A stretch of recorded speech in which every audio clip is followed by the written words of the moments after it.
Muy buenas tardes. Estamos retomando estos eventos después de las vacaciones de Semana Santa y lo hacemos además en este arranque de temporada casi de primavera ya, con la verdad que un lujo para mí, desde luego yo creo que para todos, que es tener con nosotros a Javier Gomá, y además bienvenido a este auditorio. Y digo que es un lujo porque comentábamos antes, de hace muchos años, yo creo que Javier es probablemente uno de los filósofos más importantes, probablemente el más importante de mi generación, por lo menos. No solo de con los que vamos a convivir, sino que prácticamente por edad pues somos de del mismo segmento, y yo creo que al final es ver el mundo con la misma experiencia. Entonces, pues yo creo que es un lujo el poder compartir con él. Además, un libro muy importante, que luego nos explicará él por qué es tan importante. Javier, bueno, es muy conocido, con lo cual tampoco hace falta que profundice mucho, pero él explicó hace mucho tiempo que fue raptado por las musas. O sea, él tenía capacidades para hacer muchas cosas, pero una vocación muy fuerte hacia tratar de transmitir no solamente muchas ideas, sino probablemente la idea fundamental a la que le vamos a dar vueltas hoy, le convierte en filósofo y en escritor. Y es por esa tortura de las musas, que le torturaron, seguro que lo explicará, durante muchos años en su juventud. Escribió 4 libros donde lo dio todo, y luego las musas dejaron de torturarle tanto, pero volvieron, afortunadamente volvieron a torturarle, y fruto de esta segundo tortura es este libro, que ya no es el último libro de Javier, porque si lo hubiéramos hecho hace una semana hubiera sido el último, pero ya es el penúltimo, porque ayer nos enteramos, y ya lo tengo, que ha publicado un último libro, que además le ha dado el nombre, porque le gustan estas cosas de liarlo todo un poco, de verdades penúltimas. O sea que tampoco será el último libro, porque si se llama penúltimo, pues quiere decir que se va a seguir escribiendo, y este libro lo ha escrito con Pedro Ballín. Pero bueno, luego le preguntaré un poco también al final por este libro. Javier, bienvenido a Avante y a nuestro auditorio. Y te quería preguntar, que es lo que siempre hago, la primera pregunta que hago, ¿por qué escribir precisamente este libro? Buenas tardes. Muchas gracias por la invitación. Es una bendición poder estar aquí charlando contigo delante de un público distinguidísimo. Algunos tengo el placer de conocer y otros me lo puedo imaginar porque sé qué tipo de personas son amigos de Avante, que son personas eminentes. Y poder tener un rato de conversación entre tú y yo, y quizá difundir un poco el amor con el que se han escrito los libros. Yo digo que sobre todo la literatura es un problema de enamoramiento, de estar enamorado de unas ideas y estar enamorado sobre todo de la dignidad de la obra que uno anticipa en su imaginación antes de escribirla. Y solamente eso explica el concepto de vocación. Tú antes hablabas de raptado por las musas. Escribí la tetralogía de la ejemplaridad. Suelo decir con un poco de autoironía que la gente tiene muchas ideas y yo solo he tenido una, y la cuido todo lo que puedo. Entonces escribí, siguiendo esa idea, la tetralogía de la ejemplaridad, y luego, como tú has anticipado, otros libros que estaban en el contexto del concepto de ejemplaridad. Por ejemplo, ejemplaridad póstuma, que es la imagen de tu vida; el fundamento de la ejemplaridad, que es dignidad; el método que había escogido para plantear esto, que quizás salga ahora en la conversación, que es la ingenuidad, y tengo un libro que se llama Ingenuidad aprendida. Y todo ello yo lo he experimentado como un exceso. La literatura es un extraordinario exceso. Y por eso, cuando terminé la tetralogía, el último libro, Necesario y Imposible, que va sobre la esperanza, que podemos esperar, cuando lo terminé me sentí impelido a añadir un corolario que se titulaba Raptado por las musas, ensayo de una vocación literaria, para responderme a mí mismo a una pregunta que a mí me había intrigado y mantenido en vilo durante todos estos años, desde que tengo 15 años. Y la pregunta era, Javier, ¿por qué has dedicado las mejores horas del día, los mejores días del año y los mejores años de tu vida a algo que nadie te pide? Eso es muy raro. Es decir, normalmente cuando haces algo, tiene una racionalidad. Entonces, si tú estudias oposiciones, es para tener oposiciones. Y si trabajas mucho para ser ingeniero, el resultado es ser ingeniero. Pero hacer algo que nadie te pide y que aparentemente no tiene objetivo, tiene algo anómalo, tiene algo de rapto. Entonces, utilizando una expresión que no es mía, sino de los griegos, y que ya se menciona en uno de los diálogos de Platón, lo menciona el propio Sócrates, me pareció que una hermosa manera de presentar metafóricamente el concepto de vocación era el de Raptado por las musas. ¿Por qué este libro? Es la pregunta que me has hecho, ¿no? Pues porque había escrito, el otro día estuve comiendo con una persona con el que conozco desde el tiempo de la mili, y me recordaba que hace unos años, a mí se me había olvidado, me dijo, me contó que yo le había dicho, bueno, yo ya sobre la ejemplaridad ya no voy a contar nada más porque he contado todo lo que tenía que contar. Pero entre tanto, me ocurrió un acontecimiento que tiene que ver probablemente con una división que a mí me gusta hacer últimamente, y es que creo que las personas, las que estamos aquí, los que escriben quizá en especial, pero en realidad todas las personas pueden dividirse en dos clases.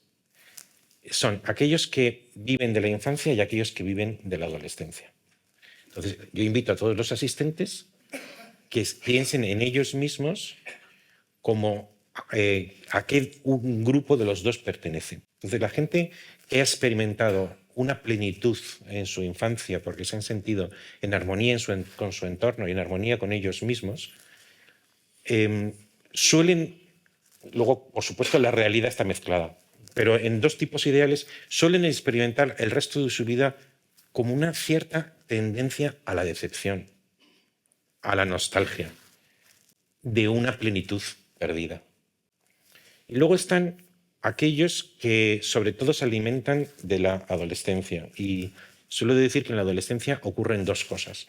La primera es que experimentas con una intensidad indecible tu propia importancia y experimentas también de manera indecible la convicción perpleja de que a nadie le importa tu importancia.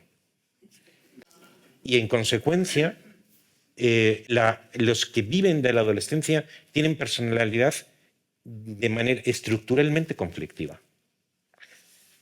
En cambio, pueden organizar su vida para que el resto de su existencia responda a un plan de identificación, de superación y de adaptación del conflicto inicial. Bueno, de los dos géneros, que supongo que los que están aquí presentes, unos podrán decir yo de infancia, adolescencia, alguno incluso dirá yo niego esa dicotomía, porque yo en la infancia estuve muy feliz y luego en la adolescencia, aunque luego, que me ha pasado, luego rasco y en el fondo sí que se pertenecen a una de los dos. Bueno, yo era claramente del segundo.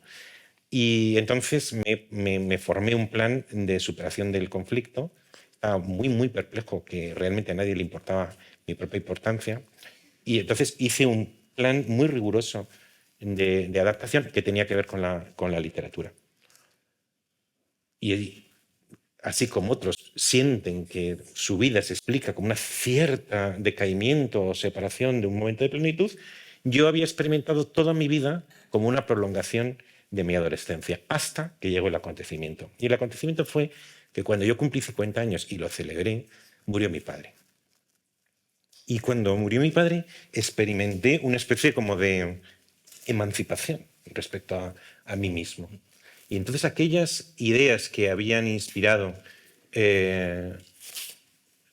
toda la tetralogía y todos los libros anejos, los de la dignidad, los de la ejemplaridad póstuma, de pronto los percibí como con la distancia que uno tiene respecto a algo que siendo propio, sin embargo, es ajeno. Entonces me sentí con capacidad para hacer algo que nunca, que quise, porque lo cuento en el prólogo, que quise haber hecho con 30 años y no fui capaz, y que en cambio ahora, con la distancia que te daba este acontecimiento helador, pues noté que yo mismo era distinto de esa persona de la adolescencia. Por lo tanto, podía contemplar ese rapto con una distancia que me permitía decirlo todo en un libro de 220 páginas. Y entonces pensé que era la ocasión para escribirlo. Muy bien. Hay bueno, no es filósofo, pero dijo una cosa importante una vez en su vida, que es Mike Tyson, que dijo todo el mundo tiene un plan hasta que le pego el primer sopapo. Entonces yo tenía un plan. O sea, que no me vuelva a pasar en No, extensión. yo tenía un plan. Pero no, estoy valorando el nivel de la pregunta. Te he hecho una pregunta que... Nunca me habían asociado con un puñetazo de Tyson. Es la primera, ¿no? He tenido que venir avante para que me asocien. Pero bueno, vamos a ir a la idea. Te quería, ya con prudencia, te quiero preguntar, antes de ir a la idea, porque bueno, yo que te he seguido, soy fan tuyo. O sea, en este libro haces un planteamiento totalmente sistemático. Entonces, los filósofos, hay algunos que son bueno, pensadores pues más o menos desordenados y luego al final a lo mejor reconstruyen eso, lo ordenan una vez visto de atrás, hacia adelante atrás, y otros, que yo creo que es tu caso, pensáis siempre dentro de una estructura. Y yo creo que este libro lo que pretende es eso, ¿no? De esa idea, sacarle, o sea, explicar el mundo solo con una idea. La pregunta es, que por supuesto te defines como filósofo sistemático, pero me gustaría que explicaras a la audiencia la diferencia que hay del pensamiento sistemático al pensamiento más literario, ¿no? O no sé cómo lo llamarías, al filósofo. Yo me declaro literario también. Sí. O sea Pero eso es porque escribes bien. No. Sí. No, yo me declaro literario porque pienso que la filosofía es literatura, no cierta filosofía, sino la auténtica filosofía es literatura. Y que en el alma en el interior de la filosofía han luchado siempre dos almas, y una es la buena y otra es la mala. Y la mala es que está vibrante desde el principio de la historia de la filosofía, pero que es profundamente equivocada. Es aquella filosofía que no ha podido resistirse a la tentación de ser ciencia. Y la ciencia, como es un conocimiento verificable, produce mucha seducción. Entonces, a todo el mundo le gustaría tener un pensamiento verificable. Y que lo que tú dices no es tu opinión. Pero bueno, Santiago, esto lo dirás tú, pero eso es lo que te dicen en filosofía. Sí. Que, bueno, es de goma, pero bueno, vete a saber. En cambio, en ciencia, no, perdona. Es que yo te hago un experimento y que según la teoría de los experimentos es experimento aquello que, siguiendo un protocolo, puede reproducirse en cualquier lugar del mundo. Entonces, no es mi idea. Esa es la realidad. Entonces, la filosofía siempre ha tenido el prurito de creerse ciencia. Y entonces, desde el principio de los tiempos, desde Tales, que son jonios físicos, han siempre revestido lo que en el fondo no es más que, como diría ahora, una intuición literaria, lo han intentado revestir de ciencia. ¿Y qué es lo que ocurre con la ciencia? La ciencia sigue un criterio de progresión. Es decir, la ciencia decía esto, y luego dice esto, y luego dice esto, y lo anterior anula lo posterior. Lo mejora. Exactamente. Entonces, suelo decir que luego el otro día alguien escribió un artículo contra mí por una entrevista en que yo decía lo que voy a decir ahora, pero ¿sabéis aquello que dicen inventarse un maniqueo para darse el gusto de refutar al maniqueo?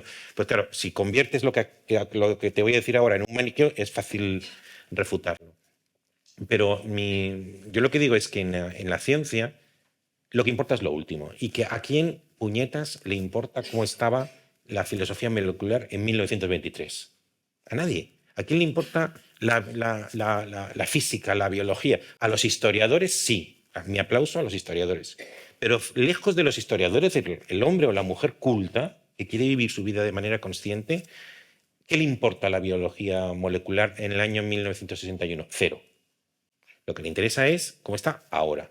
Por tanto, lo importante en la ciencia es lo último.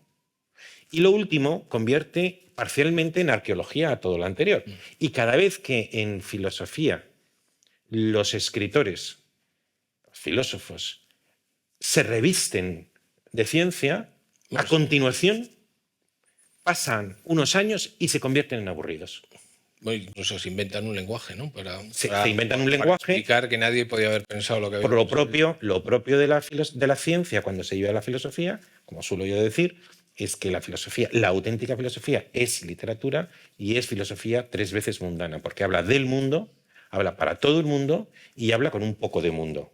Y cuando la filosofía falsamente se cree ciencia, no habla del mundo, sino que habla de libros, no habla para todo el mundo, sino habla para unos iniciados y normalmente practica un estilo muy negligente y muy feo para que parezca que de esa manera hay que trabajar a favor de la verdad.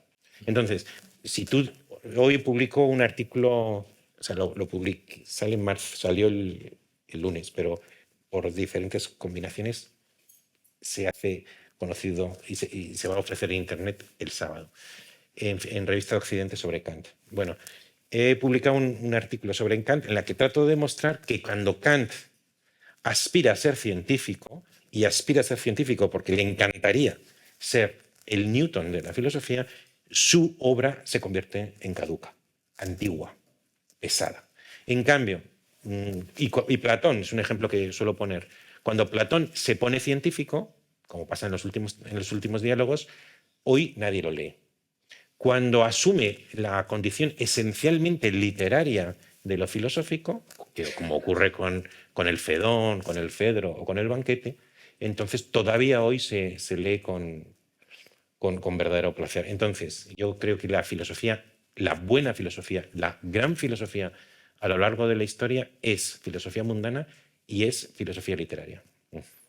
Muy bien, pues vamos a ir a tu idea, porque además la atacas de distintas perspectivas. El título es Universal Concreto, pero el subtítulo es Método, Ontología, Pragmática y Poética de la Ejemplaridad. O sea, tu idea es la ejemplaridad y quizá tu definición del ejemplo es que es un caso concreto que anuncia una regla universal. O sea, esa sería la ecuación. Sí, quizá tenga que explicarla un poquito. No, tienes que explicarla, sí, claro.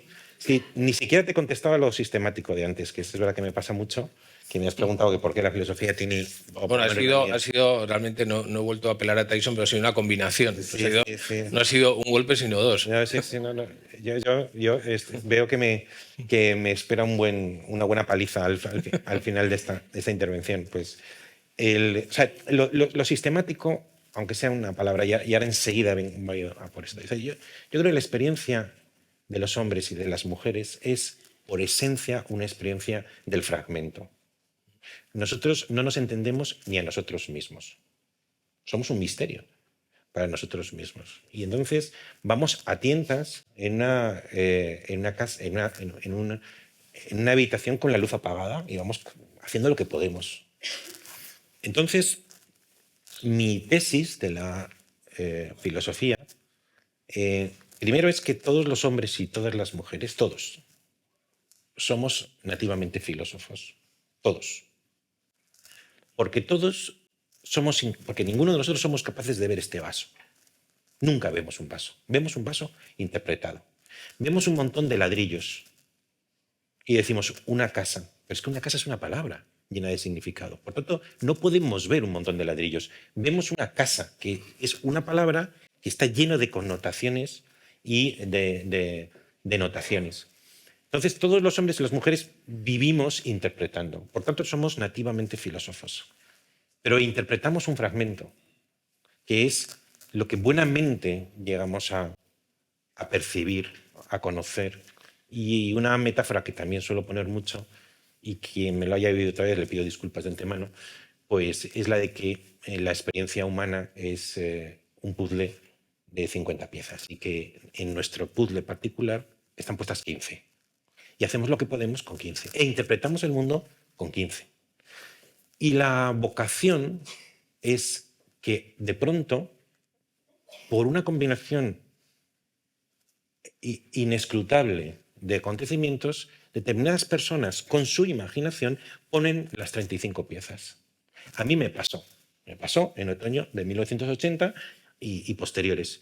De pronto tuve una visión en la que se ponían 35 piezas y cuando ves todas las piezas, de repente ves la imagen del castillo, del río, del príncipe o de lo que sea. Y claro, lo que ves es un orden. Entonces, parte de la vocación no de los filósofos, que todos son filósofos, sino que es un papel, yo creo que secundario, no los filósofos, sino de los que escriben de filosofía, es ordenar la experiencia fragmentaria mediante obras que ayuden a completar el puzzle de todo el mundo. Por tanto, la misión de la filosofía como literatura es mejorar la interpretación del mundo que tiene todo el mundo a través de una presentación ordenada. Stendhal tenía una frase que me parece muy bonita, que decía que toda obra de arte, y la filosofía es una obra de arte porque es una obra literaria, es una promesa de felicidad. Una promesa de felicidad. ¿Por qué? Porque de pronto, aunque sea un espejismo, el mundo de los fragmentos en los que vives y ves en el puzzle, ves una pieza, eso podría ser un trocito de río, esto podría ser un trocito. Y de pronto una obra de arte o también una obra de filosofía te aporta las 35 piezas y te enseña el cuadro entero. Es verdad que para muchos puede ser un espejismo, esto no te libra de la muerte, pero le da que el tiempo que te toca vivir pueda ser un tiempo de mayor dignidad. De ahí el que sea sistemático. Entonces, dentro de lo sistemático hay dos preguntas. Te voy a responder.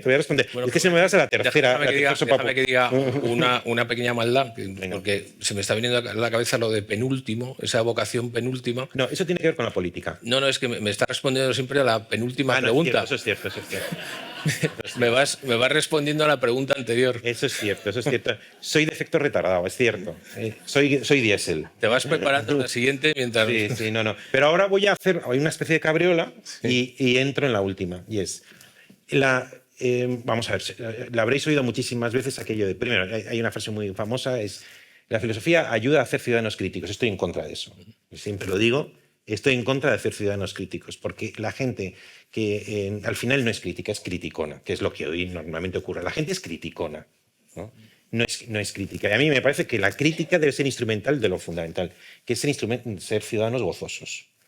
Entonces, en la filosofía, lo importante, creo yo, se suele decir también, seguro que alguno lo habéis oído, lo importante en la filosofía no son las respuestas, son las preguntas. No, yo pienso lo contrario. Es decir, yo pienso que las preguntas son las de siempre. Y que lo que hace distinto Platón de Hegel no son las preguntas, sino son las respuestas. ¿Y cuáles son las preguntas? Yo en mi libro, que efectivamente tiene un acento intensamente sistemático, dice que las preguntas de la filosofía, desde el origen de los tiempos hasta hoy, y probablemente en el futuro, son dos. La primera pregunta es, ¿qué hay? ¿Qué hay en el mundo? Segunda pregunta es, una vez que hemos dicho qué hay, ¿qué hacer con lo que hay? O sea, lo primero normalmente se llama ontología y a la segunda es pragmática, ética, y dentro de un hacer estaría la poética, que es la última parte de mi libro. Entonces, ¿qué hay en el mundo? Voy a ser ahora sí muy breve. Lo que dice la filosofía desde el origen de los tiempos es que lo que hay en el mundo es el ser, entendiendo por ser aquello que hace a la realidad inteligible, susceptible de comprensión por la mente humana. Bueno, pues la tradición filosófica ha dicho siempre, desde Parménides hasta la posmodernidad, lo que hay en el mundo es el lenguaje o el concepto expresado a través del lenguaje. Y segunda pregunta, ¿qué hacer con lo que hay? Es decir, lo que ha dicho la tradición filosófica es ¿qué hacer con lo que hay? Comprender el concepto abstracto y, en el caso ético, incluso formular unas reglas que te sirvan para guiar tu comportamiento. Lo que a mí me ocurrió a partir de otoño de 1980, que en algunos textos poetizo un poco, es que yo tuve una intuición, una especie de nudo de ideas, que dice que se me presentó con una evidencia extraordinaria, y era la de que ¿qué hay en el mundo? No hay conceptos abstractos e impersonales. Lo que verdaderamente hay son ejemplos. ¿Qué hacer con lo que hay? Lo que te ha dicho la tradición es comprender el concepto abstracto. Y yo lo que intuí es que ¿qué hay que hacer con lo que hay? El seguimiento o la imitación del ejemplo personal. Esto representa con la extensión el valor que cada uno quiera darlo, desde luego una alternativa a las dos respuestas que se han dado a las dos preguntas permanentes. ¿Qué quiere decir universal concreto? Y es que siempre en la tradición filosófica se ha asociado lo universal a lo abstracto. Siempre, siempre. Lo universal es lo abstracto. Lo que no es abstracto es concreto. O sea, universal sería el ideal, la norma. El concepto. Es decir, vamos a ver, la palabra vaso. La palabra vaso. Tú no puedes decir la palabra vaso sin invocar un universal. Si quieres decir este vaso, tienes que utilizar un deíctico, decir este. Porque la palabra, igual que el concepto, te está hablando de todos los vasos del mundo. Y eso es el concepto vaso y la palabra vaso. Y lo que te dice en la tradición filosófica es que el ser es sobre todo concepto vaso, que es universal. No habla de este vaso, sino de todos los vasos del mundo. Y por tanto, lo concreto, este vaso, sin el concepto, es un particular. Y por tanto, está completamente desarraigado de cualquier universalidad. Y yo enseguida me di cuenta que eso no es así. Porque, ¿qué es el ejemplo? El ejemplo es algo que, siendo estrictamente concreto, por su propia naturaleza está llamado a la repetición. ¿Qué es un ejemplo? Pues un ejemplo es algo que se te ponen ahí, que siendo concreto... Bueno, explicas en el libro una piedra cayendo por una ladera. Eso no es ejemplo, digo. Eso es un caso. Es decir, una piedra que cae por la ladera, hay cosas concretas que no son universales. Tú vas paseando y vas por la montaña y cae una ladera, nadie siente un impulso de seguir a la peña y de españarte tú mismo, porque no tiene una vocación de seguimiento. Un ejemplo no son todos los casos, son aquellos casos que, siendo concretos, el vecino, el amigo, el hijo, gente que tiene un comportamiento que llama a una repetición. Por tanto, siendo concreto, está llamado a ser universal. Luego, es algo que, siendo universal, es concreto. Yo le di muchísimas vueltas al título del libro y al final pensé que, aun cuando no era exactamente un título sexy para la editorial, me parecía que era muy fiel al corazón de lo que yo quería contar, y es la respuesta, la mía, a las dos grandes preguntas de la filosofía. Has hablado de ser y de entes. Yo no sé si que nos des una lección rápida de qué es un ser y un ente para que el resto de los mortales... sí. Es muy sencillo. Es decir, los entes son las cosas. Cosas concretas, este vaso, esta mesa. Y el ser es aquello que dota de universalidad, que abre esta mesa concreta a una trascendencia. Y entonces la tradición te dice, lo que hace universal esta mesa, lo que le da el ser, la tradición te dice es el concepto. En la medida en que esta mesa participa del concepto de mesa, es universal. Por tanto, el ser es conceptual lingüístico. Y yo digo, no. Lo que hace a esta mesa ser es que posee una forma que es susceptible de repetición. Y si es una mesa, viene otro carpintero o viene otro fabricante de mesas y puede utilizar esta mesa como modelo. Y cuando hablamos de personas, hay también entes y seres, ¿o no? No. Es que eso es interesante. Es interesante porque realmente me gustaría ser suficientemente expresivo y encontrar las palabras para decir con énfasis lo que quiero decir. Durante la filosofía antigua, presocrática, incluso Platón, estaba todo un poco revuelto. Y llega Aristóteles, que tiene una mentalidad... Ahora estamos leyendo, yo tengo un Zoom, aquí hay una persona que pertenece a este Zoom. Leímos toda la obra completa de Platón y ahora estamos leyendo despacio la obra completa de Aristóteles. Todos los domingos tenemos una sesión. Y a mí me conmueve y yo lo vivo de verdad, o sea, yo lo vivo como una fiesta, ¿no? Entonces, te das cuenta que Aristóteles, a diferencia de Platón, que tiene la intuición de una idea que lo explica todo, a Aristóteles no le importan las ideas que explica todo, lo que le importa son los géneros. Bueno, entonces divide, a cada género le corresponde una ciencia, entonces pues una es la ética, otra es la poética, otra es la retórica, y son los géneros en los que se articula la realidad. Bueno, pues él decidió que en la metafísica, como tenía muy claro el prejuicio que antes te he dicho, y es que el ser es lingüístico,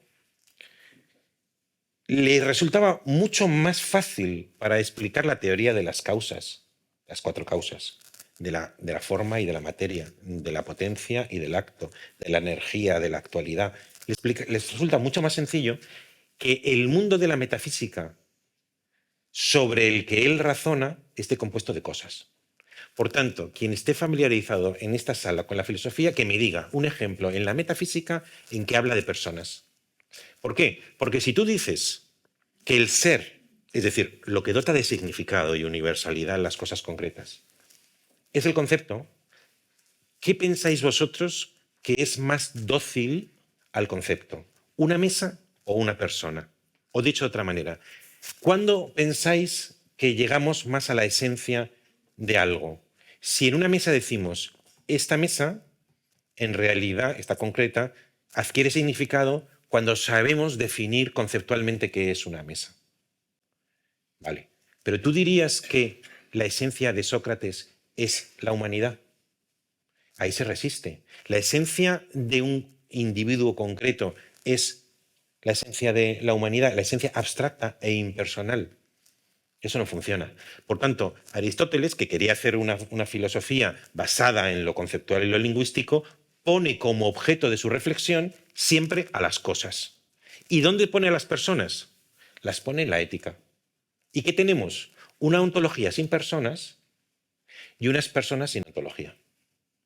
Es decir, en mi lenguaje, tenemos en los que llamaríamos ejemplos impersonales, que son objeto de la metafísica de toda la historia de filosofía, hasta Derrida, hasta antes de ayer, mientras que no hay reflexión sobre el carácter ontológico de las personas, porque eso es ética. ¿Y por qué el ejemplo? Voy a intentar ir un poco más adelante. Sí. En el orden. A lo mejor nos estamos yendo mucho, ¿no? ¿O no? No, pregunto. Un poco sí, ¿no? Un poco sí. Tú no, yo sí. Pero yéndonos un poco más adelante, ya te estoy hablando del ideal y del ejemplo. Ahí hay una idea, o sea, la ecuación que tú planteas, esa norma que ordena todo es que el ejemplo es imperativo. O sea, el ejemplo genera, ya estamos hablando de personas, tú ves un ejemplo que en el fondo es la posibilidad de un ideal, o sea, el ideal, si es abstracto, no te motiva, pero si alguien hace algo, dice, oye, esto se puede hacer, y entonces a lo mejor no había pensado que se podía hacer, pero si se puede hacer, casi tengo como la obligación de hacerlo. ¿Por qué es imperativo? Porque, y así junto con una pregunta que me has hecho antes, y es porque, que me decías si todas las personas eran o no ejemplos, y te he dicho que sí, y en efecto es así, porque en el ámbito de las personas no existe la vida privada. La vida privada solo existe para el derecho. Y la vida privada en el derecho dice, conforme a la ley, tú puedes hacer con tu vida lo que te dé la gana sin perjuicio de tercero. Porque es tu vida. Si tú no perjudicas a tercero, desde el punto de vista jurídico, tú puedes hacer lo que te dé la gana y toda intromisión pública en tu vida privada es ilegítima y tienes instrumentos para resistirte. Bien, esto en el derecho. En la moral no es así. Porque tú has saltado ahora de la ontología a la pragmática. Y en la moral no es así. ¿Qué quiere decir esto? Que nosotros, todos, vivimos en una red de influencias mutuas. Tú eres ejemplo para mí, siempre. Yo soy ejemplo para ti, siempre. Por tanto, mi comportamiento produce siempre un beneficio o un perjuicio en tu círculo de influencia. Por tanto, la cláusula jurídica sin perjuicio de tercero de mejor derecho en el ámbito moral no existe. No puedes vivir sin ser un ejemplo con 2 piernas. Un ejemplo que invita a la civilización o un ejemplo que invita a la barbarie y a los comportamientos antisociales. Si tú eres consciente de que allá por donde vas eres un ejemplo andante que invita a la gente a una vida de dignidad o invita a la gente a una vida de vulgaridad, es normal, como tú dices, que aflore en tu conciencia un imperativo. Y es que tu ejemplo produzca un efecto civilizador en tu círculo de influencia. Y ese es el nacimiento de la máxima de la ejemplaridad. Bueno, que decía que lo que hagas se pueda convertir en una norma universal, o lo que decía el tío de Spider-Man, el tío Ben, que un gran poder implica una gran responsabilidad. Oye, has revelado dos de tus fuentes de sabiduría. No, que enriquecen la mía. Leo a grandes filósofos, tengo que compensar, por algún lado tengo que compensar. Quería dedicarle un rato a una idea que en el libro, o sea, me parece importantísima porque a mí me ha producido durante mucho tiempo esa idea concreta un montón de reflexión, de esta que tú dices, de filosofía, ¿no? Miras eso y al costarte interpretarlo y por qué pasa, pues Sí. te planteas muchas cosas. Y tú le has dedicado unas páginas, a lo mejor a futuro podrías hacer una cosa más larga, incluso un libro de esto, y tiene que ver con lo que llamas ejemplaridad conflictiva. Sí. O sea, ese ejemplo que es imperativo y que asumimos, porque tú lo demuestras en el libro, pero bueno, vamos a asumir todos que ese ejemplo es imperativo. Entonces hay un problema, y lo dices en el libro, el mal ejemplo, o sea, si vemos a alguien haciendo algo, tú llamas vulgar o banal o torpe, es culpa. O sea, si yo veo a alguien haciendo algo torpemente, pues bueno, estoy mejor conmigo mismo. Pero el buen ejemplo culpabiliza. Así es. Y entonces eso nos lleva, y aquí me gustaría dedicarle un rato largo, a convertirnos en el peor enemigo del buen ejemplo. Incluso tendemos a casi a eliminar el buen ejemplo porque nos está... Sí. Sí, a mí me parecía muy importante, por muchos motivos, porque vamos a ver, la ejemplaridad es un ideal. Y en mi libro defino el ideal como una propuesta de perfección. Y una de las condiciones que tiene todos los ideales es que no existen, no te puedes ir a merendar con un ideal, porque es una propuesta de perfección y vivimos un mundo imperfecto. Que sea ideal no me convierte precisamente en idealista. Idealista sería aquel que piensa que el ideal es real. Yo no lo pienso. Yo pienso que el ideal es es un horizonte que se aleja a medida que avanzas en el camino.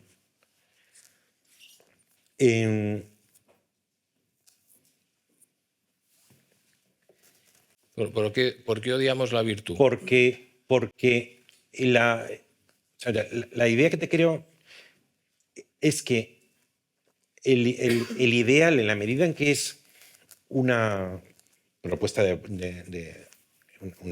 una propuesta de perfección, genera por su propia naturaleza conflicto. Hoy mucha gente, es una cosa que tuve que combatir desde el primer libro, asocia la ejemplaridad a algo un poco ñoño, algo un poco tonto. A los niños engominados de San Ildefonso cantando la lotería, todos ordenados y como ejemplares, ¿no? Y sin embargo he puesto mucho el acento de que en realidad cuando llevamos el ideal y pasamos del mundo de la perfección del ideal a nuestro mundo imperfecto, es un ideal esencialmente conflictivo, por lo que tú has avanzado. Si tú tienes un hermano, o tienes un amigo, o tienes un vecino que es virtuosísimo, tú tienes un problema. Es decir, tú vivías tan ricamente y de repente tienes un cuñado, o tienes un vecino, o tienes un padre de familia, del colegio. Entonces, tú estabas tan tranquilo y de pronto cerca aparece un don perfecto. Es imposible que lo que antes estaba más o menos salvado, de pronto le digan, bueno, ¿y tú por qué no eres como este? Entonces, la presencia de un ejemplo virtuoso que incluye una llamada a la repetición demuestra que alguien como tú, en tus mismas circunstancias, español, de Madrid, puede ser mucho más virtuoso que tú. Y entonces la pregunta se te abre de una manera automáticamente, se te abre juicio con la pregunta, ¿y tú por qué no? De tal manera que si el vecino, tienes la suerte de que tu vecino es tacaño, es miserable, es sucio, es infiel, y tienes eso, o tu cuñado. o tu cuñado, tu cuñado, si tú tienes esa bendición de la vida, de que a tu alrededor toda la gente representa un caso de vulgaridad escalofriante, tú que antes eras una persona pues, del montón, de repente se te dignifica. Es decir, porque yo podía hacer como hace este sucio, pero yo no lo hago. No, haces lo que hacías antes, pero tienes la suerte de tener un vecino miserable y eso te rehabilita. Ahora, imagínate que tú tienes un vecino o un cuñado o incluso un hermano que es padre de familia, un marido tiernísimo, gana muchísimo dinero, cultísimo, cuida de los niños, deportista. O sea, tú estabas tan tranquilo y de repente emerge esa alternativa y entonces te miran y de repente eres un miserable. Entonces, tú tienes dos posibilidades. La primera posibilidad es decir, yo tengo que ser como mi cuñado, yo tengo que ser como mi hermano, entonces voy a ir al gimnasio, voy a ganar más dinero, voy a cuidar de mis hijos. Pero eso tiene un inconveniente, es que tiene un coste personal muy grande y no hay ninguna garantía de éxito. Entonces, lo más normal, lo que ha ocurrido a lo largo de la historia, es que el buen ejemplo genere odio. Y por esa razón, desde Sócrates o Jesucristo o Gandhi o Luther King o tantos otros, es tan frecuente que la virtud muera o sea destruida de manera violenta. ¿Cómo es la idea del chivo expiatorio? ¿No? La sociedad. No exactamente lo mismo, que podría tener una versión, pero la idea de chivo expiatorio es que se ha producido una maldición y colectiva, una peste, y entonces pues cogemos a alguien que pasará por allí y le sacrificamos para así aplacar la ira de los dioses. Aquí más bien es un individuo concreto que, como antes he dicho, somos, y esto es serio, es decir, somos una red de influencias mutuas. Es imposible vivir sin ser unos ejemplos para los otros. Entonces, si el ejemplo es virtuoso cerca de ti, tu compañero de trabajo, pues si todo el mundo sale, dicen en el contrato, de Deloitte se sale a las 5 y tú un día a las 5 sales y de repente todo el mundo sale a las 8. Pues, oiga, es que lo dice que me puedo salir. Tú sal, a ver qué pasa. Es imposible vivir en abstracto. Vives en una red de influencias mutuas, vives en un universo de ejemplos. Cuando el ejemplo es virtuoso, es evidente que el ejemplo virtuoso contiene un idealismo lleno de belleza, de nobleza y dignidad que a muchos sí seduce y producen una conversión. Es decir, un cambio, también lo razono en mi libro, de la vulgaridad en dirección hacia la ejemplaridad. La idea del. O sea, me gustaría que esta idea, ojalá, las musas tiren de ti. Tengo un capítulo. Sí, tengo un capítulo. Pero bueno, se te ha hecho corto. Un poco más. Te doy una idea que a lo mejor sirve. O sea, en el fondo, el cuñado es un buen. Es que escribí una obra de teatro entera, a lo mejor alguno fue a verla, una comedia que se titulaba, la publiqué en el libro con el título Quiero cansarme contigo, porque la tesis es que al final del día todos estamos cansados. Y al final de la vida todos estamos cansados. De tal manera que el arte de vivir no consiste en cansarte o no cansarte, porque te vas a cansar de todas maneras, sino que el arte de la vida es con quién te quieres cansar o con qué te quieres cansar. Lo publicó una vez un artículo que se titulaba Peso Ideal, que va de eso, ¿no? Es decir, al final la vida es un peso y por eso se dice que vivimos con una cierta pesadumbre. Entonces, eso no lo puedes evitar, no puedes ahorrarte ese peso, pero sí puedes elegir dónde pongo mi peso, dónde pongo mi cansancio. Y ese fue el motivo de que titulara mi comedia Quiero cansarme contigo. Pero cuando se llevó al teatro en el 2000, 22, que se estrenó no muy lejos de aquí, en un sitio que se llama Teatro Reina Victoria. Cuando estábamos preparando con el director y los actores, eligieron el subtítulo. Yo lo publiqué con título y subtítulo. Y el subtítulo era El peligro de las buenas compañías. El peligro de las buenas compañías. Y se estrenó con ese título, El peligro de las buenas compañías, que creo que resume bastante bien la tesis de la ejemplaridad conflictiva, que es toda la comedia. Se puede comprar, pero es que además dentro de poco voy a poner una grabación de una de las funciones en YouTube, cuando hablé con los actores, porque hay una grabación de Inconsolable también en YouTube. Sí, pero vamos, que es que esa idea o sea, en el fondo, yo de verdad que me genera mucha sorpresa, curiosidad, y creo que además es una de las desgracias que tiene la sociedad, ¿no? Porque es con el cubo de cangrejos que el que sube un poco y Sí, tiran del origen, eso es el origen. Yo creo que esa teoría, que yo no la he leído en ningún sitio, explica bastante el origen del resentimiento. ¿Qué es el resentimiento? Sino el odio que genera la virtud cuando no quieres seguirla. Y en el tema de los cuñados, por darte una idea, yo tengo la suerte, o sea, yo creo que el problema del cuñado no es el cuñado, es tu mujer que te compara con el cuñado. Entonces, yo tengo la suerte, yo soy una persona feliz porque tengo cuñados con los que estoy ¿Hay muy cuñados contento. tuyos aquí? No, yo tengo Es cuñados, que pero no. va a ser medida cada palabra que digas. No, porque es que el problema del cuñado, a ver, te hago te lanzo una idea especulativa. El cuñado peligroso, porque el cuñado es alguien que aparece en tu vida a darte el ejemplo positivo, ¿no? Pues si viene el cuñado que es un desastre, pues le subes un nivel. Claro.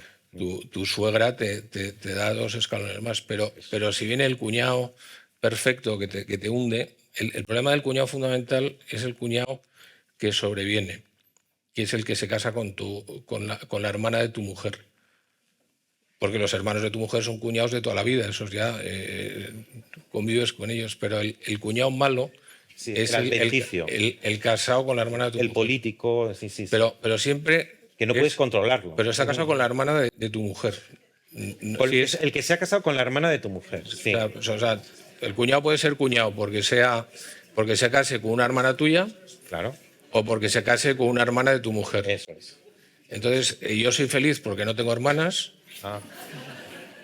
y porque mi mujer no tiene hermanas, con lo cual joder. yo no tengo cuñados potencialmente. ¿Cuánta sabiduría? ¿Has visto? Sí. Pero eso tienes que... Sí. ¿Tú tienes hermanas o no? Yo tengo una hermana. ¿Y tu mujer tiene hermanas? Tiene 3 hermanas. Pero yo me casé el primero. Y es verdad que la idea de cuñados que te superan me lo inspiró los maridos de... Bueno, pero tú eres muy top, con lo cual tú serás... No, pero no tiene que ver porque... el que... ¿no? No, porque una cosa puede ser en el ámbito cultural, pero en el ámbito familiar, pues por ejemplo, yo creo que estaréis todos de acuerdo que es algo que es muy valorado, un cuñado servicial.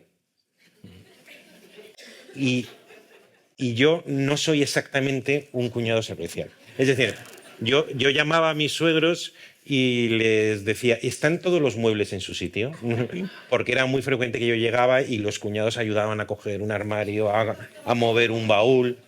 Y yo me ponía detrás de la cortina. Tus cuñados, insisto, casados con hermanas de tu mujer, tienen que generar otras habilidades. O sea, tienen que competir en otra cosa. Bueno, no, tendrá que mover muebles. Pero fue muy difícil porque yo era el príncipe y fui abruptamente destronado 3 veces. Me interesa, o sea, si no, ponernos un poco serios, porque el tema es serio. Empecé una de tus ideas que tiene, bueno, pues un recorrido brutal y además hemos comentado antes que es incluso bálsamo muchas veces, que es la idea de la ejemplaridad como sentido de una vida y luego lo que pasa después, ¿no? Es el ejemplo. Pues los griegos decían que no se puede escribir una biografía hasta que alguien no se haya muerto, porque luego te puede traicionar. Y tú eso lo reflejas muy bien en este libro, pero le has dedicado un libro. Sí, le dediqué la imagen de tu vida. Es que, vamos a ver, como cuando publiqué Ejemplaridad Pública a partir de 2009, me convertí para los medios de comunicación en Mister Ejemplaridad, que es muy incómodo ser Mister Ejemplaridad, porque enseguida, a poco que tú no No te cumplas tu propio te ideal, señalan a ti, claro. claro, no, y ya te digo, alguna vez he comentado, si te ven un día saltándote un semáforo, aparcando en segunda fila, lo primero tus hijos, mira, el del ejemplar y tal, yo siempre contesto, pero yo soy una señal que indica un camino. ¿Y cuándo has visto una señal recorrer ese camino? La indica sin recorrerlo. Bueno, pues el caso es que a mí me llamaban de la radio porque cada vez que un político hacía una cosa pequeñísima, pero ya te digo, que había aparcado, un día me acuerdo, Esperanza Aguirre había aparcado en segunda fila en la calle Alcalá o algo así, y me llaman siempre con además uno de la SER que es encantador, este Francino, y me llama siempre me llama con una invitación implícita a que me sume al linchamiento, con el nombre de la ejemplaridad. Y siempre producía frustración, porque decía, como luego en una de las 2 recopilaciones que ha tenido la tetralogía, en una de las introducciones hablaba contra la ejemplaridad antipática. La ejemplaridad antipática. La ejemplaridad antipática es aquella que sustituye lo que yo entiendo que es la ejemplaridad, que es un ideal de nobleza, de dignidad y de belleza, por una especie como de examen tipo test sorpresa que haces a alguien en determinado momento y la gente falla. Entonces, no, esta persona, Esperanza Aguirre, no pagó una cuota de seguridad social en el año 83, inhabilitada para siempre. Oiga, ¿qué tipo de ejemplaridad? Qué cosa más repugnante, ¿no? Ese concepto de ejemplaridad. Y ahí argumentaba que en realidad la única la ejemplaridad que cuenta es la de toda una vida. Porque si concebimos la ejemplaridad como una especie de examen sorpresa, eso presupone que hemos nacido todos aprendidos. Y sería tan odioso como que los hombres no pudiéramos aprender. En cualquier momento tendríamos que ser de bronce. No podríamos experimentar, no podríamos equivocarnos, no podríamos mejorar, no podríamos rectificar. Por eso yo me voy al otro extremo y digo que en realidad los hombres y las mujeres consistimos en la lenta gestación de un ejemplo póstumo. Nuestra vida entera es la lenta gestación de un ejemplo póstumo. Y que al final de tu vida, quienes custodien la imagen de tu vida, vean en ella una invitación a una vida noble, a una vida digna, por supuesto compatible con que te has equivocado 300 millones de veces, has mejorado, has rectificado, has explorado, has ido, pero no en línea recta, porque no somos robots. Por tanto, a mí lo que en realidad me importa es, el otro día estábamos leyendo La ética de Nicomaco, que en el libro primero habla de qué es la felicidad, y cuando dice la felicidad es el ejercicio de las virtudes para el cumplimiento de un fin, dice, a lo largo de toda la vida. Es decir, incluso Aristóteles, que yo puse en mi anotación, la imagen de tu vida, es decir, había una asociación. Lo que importa es lo que hagamos en el conjunto, y que al final, cuando mueras, quienes custodien tu imagen sea una invitación a una vida digna. En el libro, o sea, tú has elegido esta fórmula para explicar el sistema y ahí construiste el puzzle, pero tú lo que nos avisas es que en general la filosofía está un poco despistada respecto a mirar hacia de esta manera, porque está enfocada a algo que luego vuelve a tu idea, que es el poder. Sí. O sea, y probablemente de un tiempo a esta parte, ¿no? A lo mejor Foucault, o cuando empezamos a pensar que el poder en el fondo se esconde y que la cultura y las costumbres nos acaban haciéndonos hacer las cosas que no queremos hacer, y nos dedicamos pues durante unos años, probablemente en el último siglo, a deconstruir, ¿no? Y eso nos ha llevado a una circunstancia política y social que también describes, que me gustaría que nos contaras. Sí. Uno coge la historia de la filosofía de los últimos no sé, 50, 60, 70 años. Yo escribí hace no mucho en un artículo largo en El País que estaba en Filosofía Mundana, que se titulaba La deserción del ideal. ¿Dónde está hoy la gran filosofía? A mi juicio, la filosofía que se hace en los últimos 50, 60, 70 años no es gran filosofía. No es gran filosofía. Porque ha desertado de proponer un ideal. O sea, no propone un ideal. Es decir, desde los presocráticos hasta, pongamos, pues, Heidegger, pues, que no es santo de mi devoción. No me refiero al nazismo, sino estrictamente filosófico. Pero bueno, era un filósofo y proponía un ideal, sobre todo en la primera parte. Pero lo que ha ocurrido últimamente es que hay un cierto resfriamiento respecto al concepto del ideal y se sustituye el ideal, que es siempre una propuesta de perfección, por algo que no es ideal, sino que es real, que es el poder. Hay buenos motivos, lo digo en mi libro, hay buenos motivos para tomar en serio el poder. Y es que la historia de la cultura mundial y también la occidental ha sido la historia de una cultura aristocrática y jerarquizada. Solo comentar que un hombre se encontró con otro hombre en lo profundo de la selva y lo primero que ocurrió es que uno empezó a mandar y otro a obedecer. Lo primero. Y que el que mandaba lograba crear un discurso en virtud del cual el que obedecía estaba feliz obedeciendo, porque respondía no solamente a una sumisión económica, sino que encima había un ideario cultural que explicaba esa obediencia. Incluso se infiltraba en la conciencia y era mejor persona, más grato a Dios si obedecía. Y lo que está ocurriendo en los últimos, desde la Segunda Guerra Mundial, tiene precedentes anteriores, es una transformación esencial en virtud del cual los hombres y las mujeres tenemos todos exactamente la misma dignidad.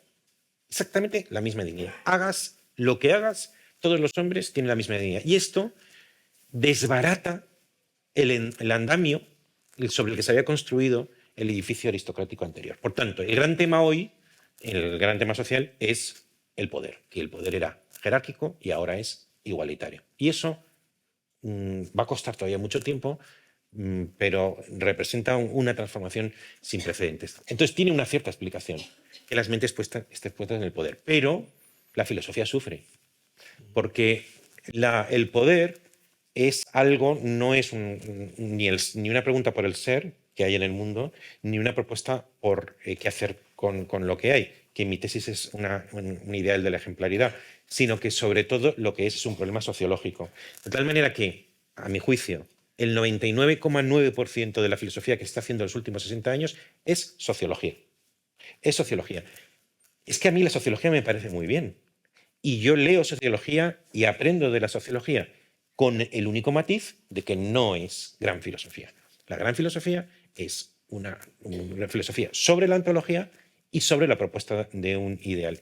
Y en la medida en que la gran filosofía, no la gran, sino la abundante filosofía por todas partes, abdica de estos dos principios, ya no es gran filosofía, sino que os invito a que vayáis a una librería, veis las novedades y yo digo que el 90% de esos libros son criptosociológicos. Pero esa idea de que la dignidad, que yo creo que estamos todos de acuerdo que es un gran avance, pero la dignidad genera automáticamente la idea de la igualdad. Si todos somos dignos, pues quiere decir que tenemos que ser iguales. La democracia que nosotros conocemos, liberal, pues en el fondo es un difícil equilibrio entre la libertad, que en el fondo es como empezamos, y la igualdad, que son dos valores que forzados al extremo pues se enfrentan, ¿no? Que es un poco lo que ha hecho el populismo. Tú dices que la vulgaridad, que en el fondo Te iba a contestar. es una forma de populismo, es una hija fea de dos padres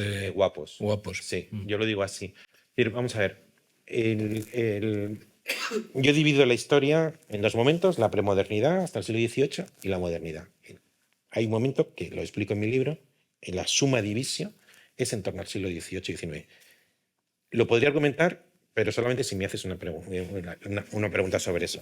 Y luego la modernidad tiene dos momentos, uno liberal y otro democrático. El momento liberal es sobre todo el siglo XIX, donde pone muchísimo acento en el individuo, en la singularidad.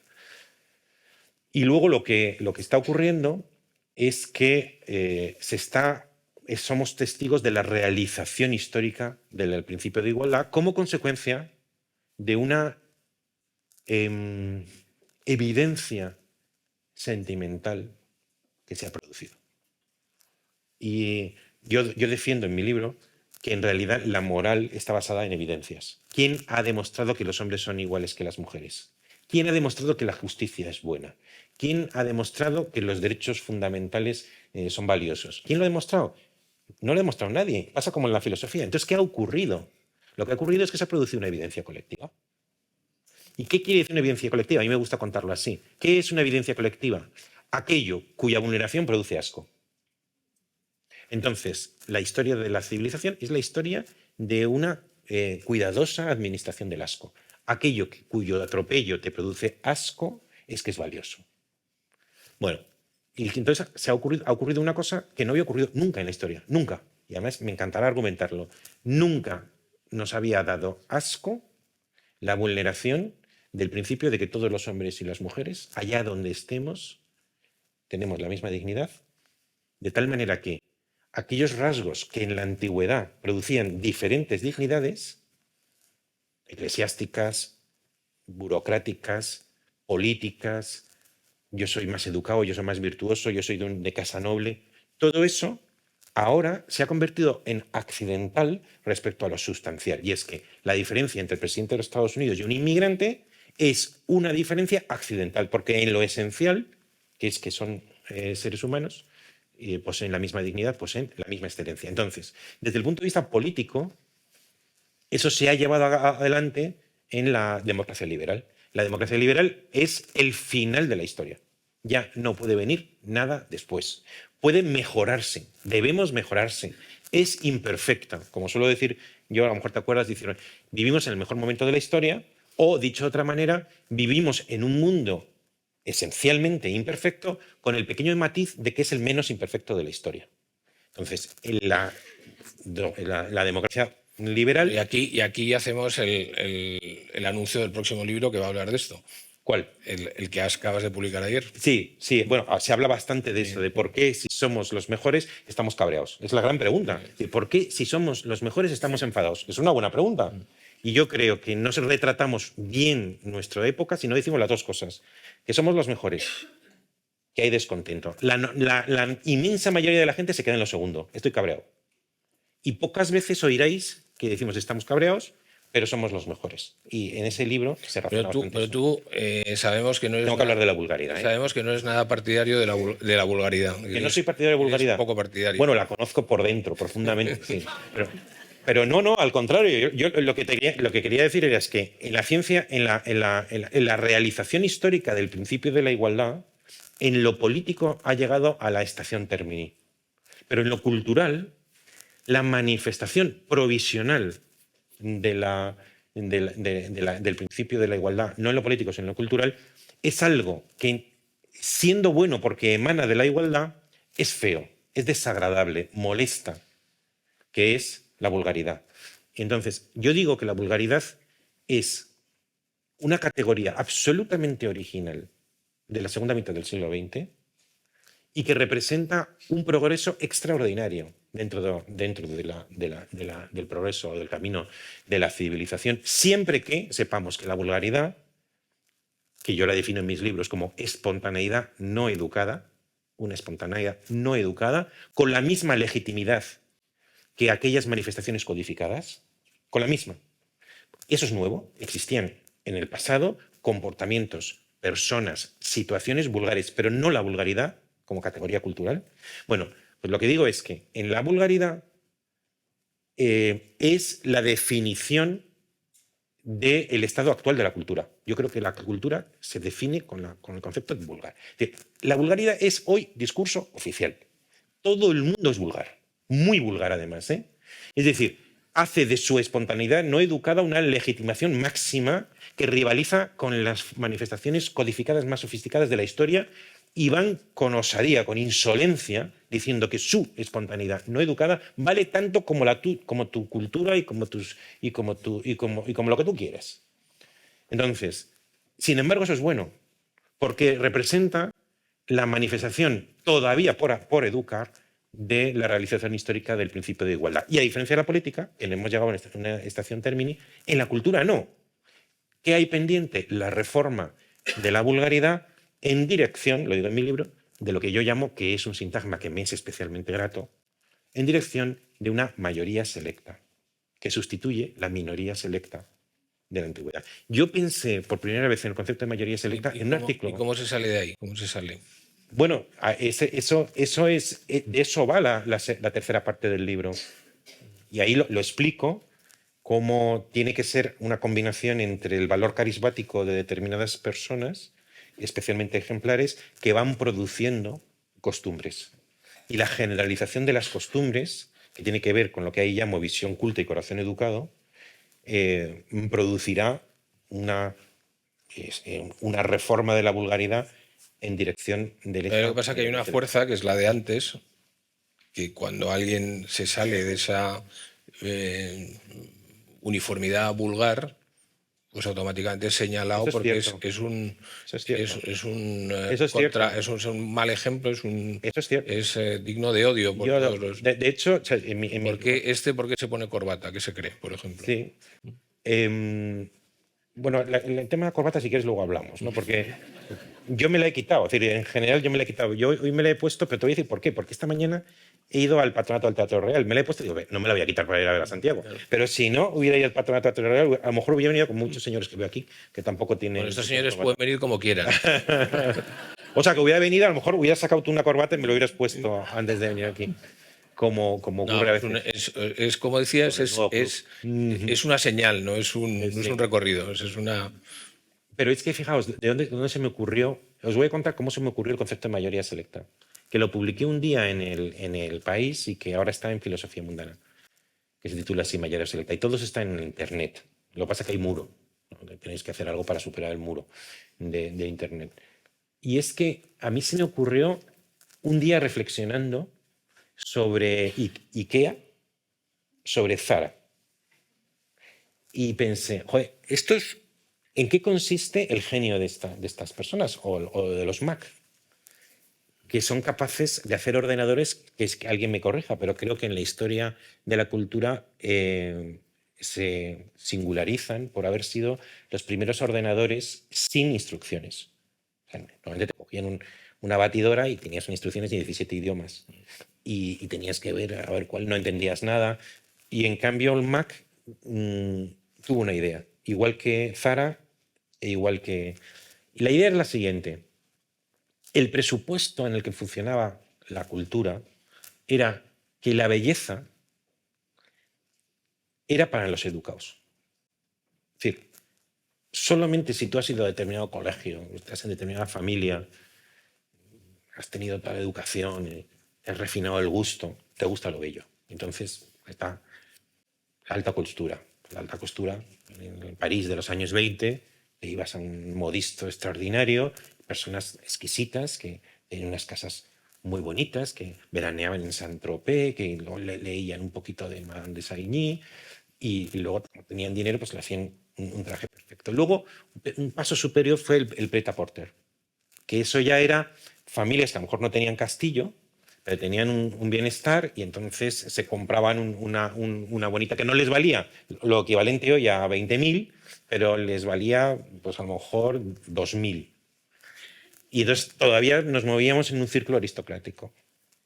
Y de repente viene un individuo y rompe los dos niveles, según el cual los educados les gusta lo bello, los que no están gustado les gusta el chándal, ¿no?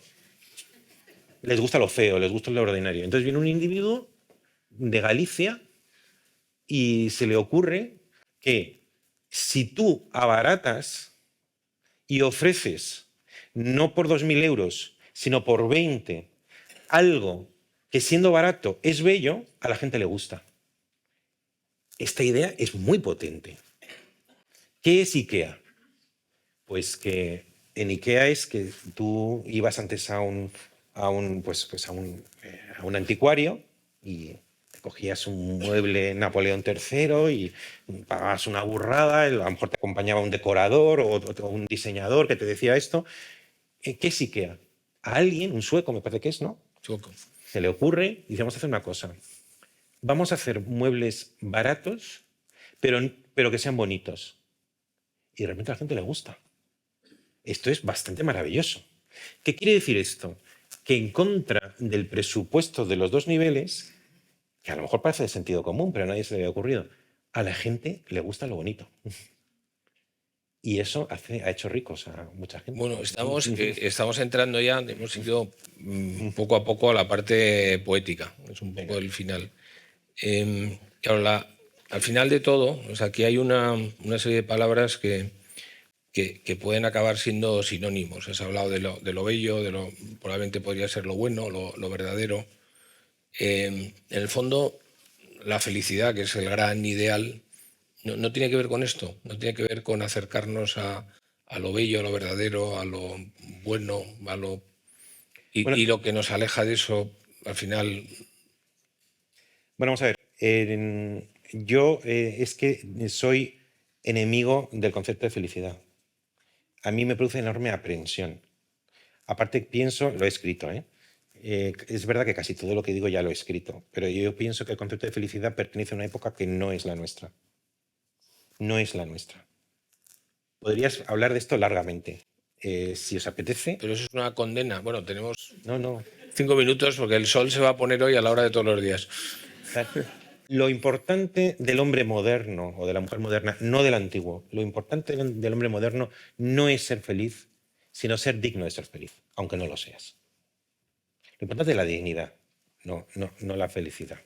Es verdad que eso no excluye, por supuesto, que haya, yo cuento con ello, momentos carismáticos que produzcan enamoramiento, que produzcan fascinación. Y es ahí donde yo precisamente lo sitúo en la poética.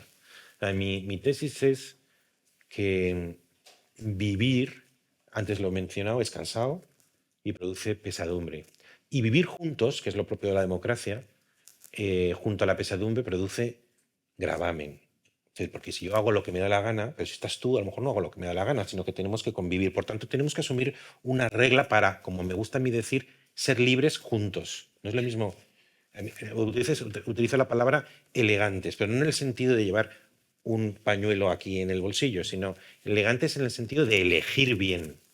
¿Y qué quiere decir elegir bien? Que cuando convives con alguien ya no puedes hacer lo que quieras, tienes que elegir.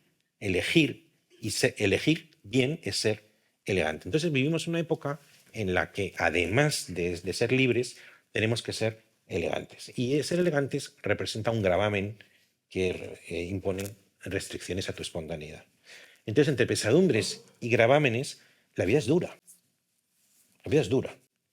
Y además, para muchos teóricos de la modernidad, tenemos que renunciar a magias del pasado que antes nos ayudan a vivir. Entonces, ¿dónde hay reservas carismáticas que nos ayudan a suavizar, a dulcificar los gravámenes y las pesadumbres? Pues uno, yo lo defiendo, que es el carácter carismático del ejemplar, cosa que digo en la parte segunda, pero en la parte tercera atribuyo unas reservas carismáticas que nos ayudan a vivir con mayor dulzura a precisamente el arte. Porque el arte sí es, antes lo decía, cuando ves una buena escultura, cuando ves una composición musical, cuando ves una buena novela, cuando ves un buen poema, antes lo decía, no puedes evitar, aun sabiendo que es una ilusión, no puedes evitar tener algo así como una promesa, algo promisorio. Y lo que ocurre, y ya veo por tu gestualidad que estamos a punto de terminar, lo que ocurre es que el arte que hoy se produce, en un 90%, yo protesto permanentemente, el arte que hoy se produce, el arte plástico, el arte musical, el arte en sentido de literatura, de filosofía, de poesía, en un 90% es un arte que te insiste una y otra vez en la liberación individual, en ser libre, sé tú mismo, te lo mereces todo, puedes con todo, no te dejes enajenar, explota tu creatividad, en fin, ese tipo de cosas, ¿no? Y yo creo que de eso ya no necesitamos más, porque es que es un mensaje absolutamente reiterativo. En cambio, no hay artistas, o muy pocos artistas, pero los habrá, que ponen el acento en la pesadumbre y en el gravamen y proyectan su luz, la luz de una promesa, la promesa de un poema, la promesa de una escultura, la promesa de un cuadro bonito, que ilumina y embellece no la excentricidad, sino la vida en común, lo que los hombres y las mujeres hacemos por simplemente vivir y envejecer y convivir con los demás. Por tanto, mi poética va en la dirección de recurrir al fondo carismático del arte para dulcificar la pesadumbre y el gravamen. Bueno, pues con esta idea que has interpretado perfectamente en dónde estábamos y que yo creo que nos sirve muy bien como cierre, si nos organizamos bien vamos a poder subir en unos minutos a la terraza donde tenemos concertado un atardecer que espero que sea magnífico. ¿Has concertado el atardecer? Concertado, Joder, lo que no pueda Avante. Bueno, lo difícil no es que haya un atardecer, lo difícil es subir ahí a la hora adecuada. Y lo que te quería agradecer, Es un placer enorme. el Soy yo rato quien te que da las hemos gracias. pasado contigo, que hemos disfrutado muchísimo, hemos sido casi felices, hemos tenido esa promesa. Hemos estado cerca del ideal contigo y por supuesto que vuelvas y que necesitamos mucho más tiempo. Gracias infinitas por invitarme. Queríamos despedir con un aplauso muy fuerte. Gracias. Gracias a ti.